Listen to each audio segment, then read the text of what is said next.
¿Qué tal, amigos? Hoy vamos a hablar sobre la conducta. ¿Pero qué es la conducta? Vamos a tratar de obtener respuesta a partir de un artículo publicado en el año 2003 por Steve Freixet-Bacuen.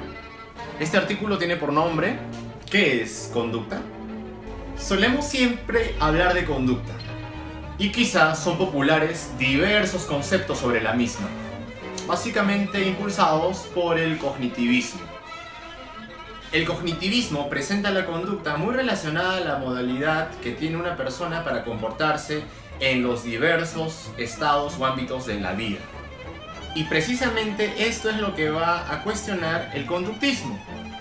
El conductismo aparece como una corriente filosófica ya por el siglo XX y se hará muy influyente también dentro de la psicología, con autores muy conocidos como Watson, Pavlov o Skinner. El concepto tradicional de conducta nos dice que es un movimiento observable, visible de un ser vivo. A esto llamamos conducta. El conductismo nos dirá que la conducta no es necesariamente o únicamente aquello visible, aquello observable.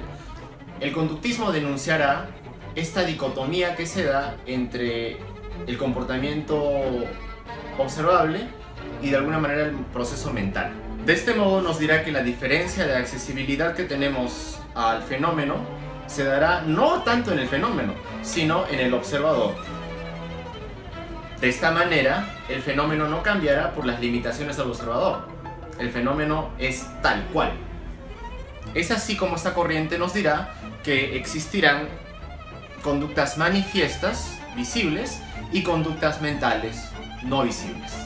Más allá de esta diferencia, no es que sean dos fenómenos distintos, sino uno mismo, conducta. Esta corriente criticará también aquel afán de querer saber o hacer ver que el verbo como tal pertenece al sujeto, es decir, que sea parte del sujeto. De alguna manera cuestionará también, y volveremos una vez más al duelo histórico que existe entre los universales y los nominales, allá por el siglo XII, siglo XIII con Ockham, el ocaso. De esta manera nos dirá que considerar la conducta como algo que reside en el sujeto será tanto como confundir el peso con la masa. Y el principio quizás filosófico racional para que llegue a esta conclusión es que la conducta no posee extensión, no hay res extensa. Afirma que la conducta no es una propiedad esencial del organismo, sino una propiedad relacional.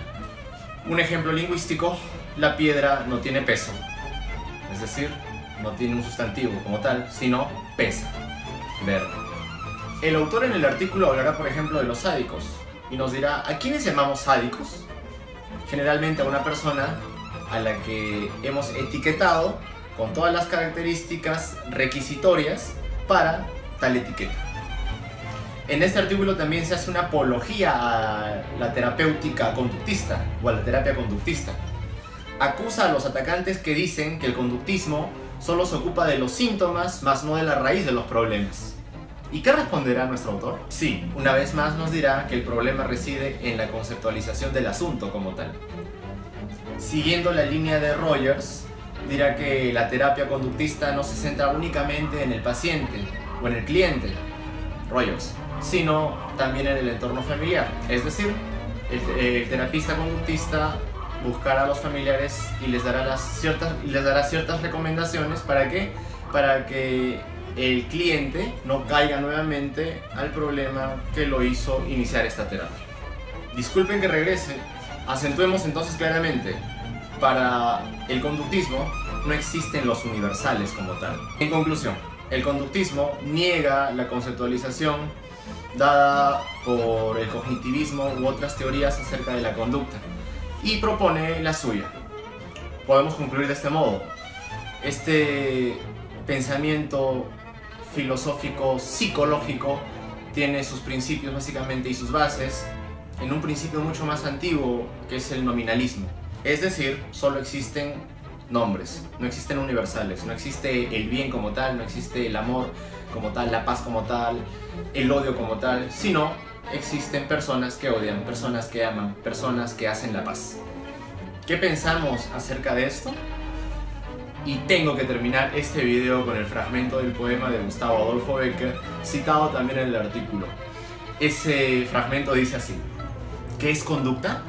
Dices mientras clavas en mi pupila tu pupila azul. ¿Qué es conducta? ¿Y tú me lo preguntas? Conducta eres tú. Suscríbanse.